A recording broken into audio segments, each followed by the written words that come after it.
Bonjour à toutes et à tous, c'est Nicolas. Petite vidéo rapide pour voir par rapport aux couronnes vissées. Donc là par exemple, on est sur un mode Seiko que j'ai fait et qui a un mouvement Seiko NH35. Donc là c'est une couronne vissée. Donc si jamais vous voulez la remonter manuellement ou régler l'heure, il ne faut pas tirer comme ça, vu que c'est une couronne vissée. Il faut tout d'abord la dévisser. Vous allez en dévissant, voilà, vous entendez un petit clic, vous sentez que ça vient vers vous. Donc dans cette position-là, qui est la position 0, je peux la remonter manuellement. C'est un mouvement Seiko NH35, donc ce qui fait qu'il y a la date. Là, j'ai choisi un cadran sans date. Donc, si je mets l'ongle et que je tire en première position, nous aurons une position fantôme. C'est un mouvement avec date. Donc là, on ne l'entend pas à la caméra, mais ça fait un petit bruit à chaque changement de date. Et si on tire à fond, on a un stop seconde. Donc, la seconde s'arrête et on peut régler l'heure. Donc ce stop seconde est très pratique pour régler vraiment précisément à la seconde près l'heure. Donc si je rappuie que je reviens en position 0, l'heure, c'est-à-dire les secondes, se remet en marche. Pareil si j'étais revenu qu'en première position, c'est-à-dire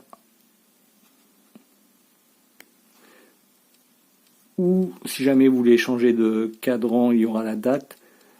Là, en première position, le temps passe et la date tourne. Donc, quand on a terminé, par exemple, si on a réglé l'heure, je règle l'heure, vous voyez, la seconde s'est arrêtée. Je réenclenche, donc l'heure est active, la trotteuse défile. Donc là, je suis revenu en position 0, donc soit je peux la remonter manuellement dans cette position-là, et si je bien pensais sur une couronne vissée à revisser justement cette couronne, quand je suis en position 0, je vais venir tout simplement en appuyant un petit peu. Alors ça dépend des différentes couronnes et tout ça. Celle-là par exemple, je sais qu'il faut que je la prenne sur le côté tout en appuyant et je visse tout simplement. Donc là on voit que ça commence à se revisser, j'y suis presque. Donc voilà, pensez bien lorsque vous devez régler l'heure ou si jamais vous ne portez pas la montre et donc qu'elle s'est arrêtée au bout de, je crois que c'est 41 heures de réserve de marche, c'est 41 heures ou 42 heures. Pensez bien, quand vous voulez la régler, hop, je m'amuse à la dévisser. Je tire en dernière position, la seconde s'est arrêtée, je règle l'heure exacte. Je la rappuie, je réenclenche, pensez bien à la revisser. Sur ce modèle, je la prends sur les côtés, en appuyant un petit peu. Une fois que c'est pris en compte, je visse.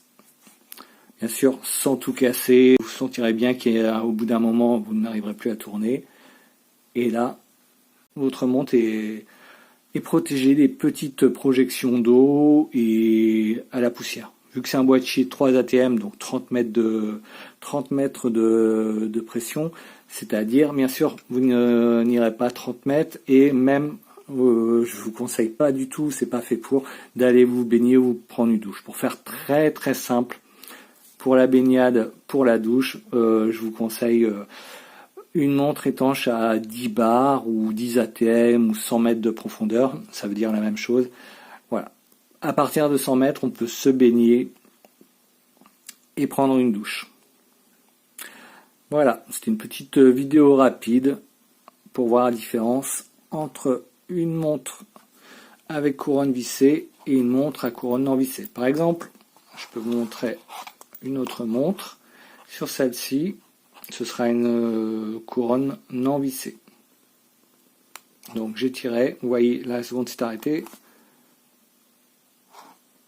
Et sur ce modèle-là, il n'y a qu'une position parce qu'il n'y a pas de date. C'est un mouvement Seiko NH38. Et comme vous pouvez le voir, il n'y a pas de date et il n'y a que deux positions. C'est-à-dire celle qui est là, lorsqu'elle est contre la montre, je peux la remonter dans la position contre le boîtier, contre la carrure. Et là, il y a une position. Alors avec les gants, j'arrive pas à passer l'ongle. Voilà, c'est fait. Alors on le voit, la seconde s'est arrêtée. Je peux régler l'heure. J'appuie, je réenclenche et là, il n'y a rien d'autre à faire. Tant que vous avez bien réenclenché, que la couronne est contre le boîtier, c'est la position initiale. Elle est prête à être portée. Voilà, c'était Nicolas. Je vous dis à bientôt, j'espère, pour de nouvelles vidéos.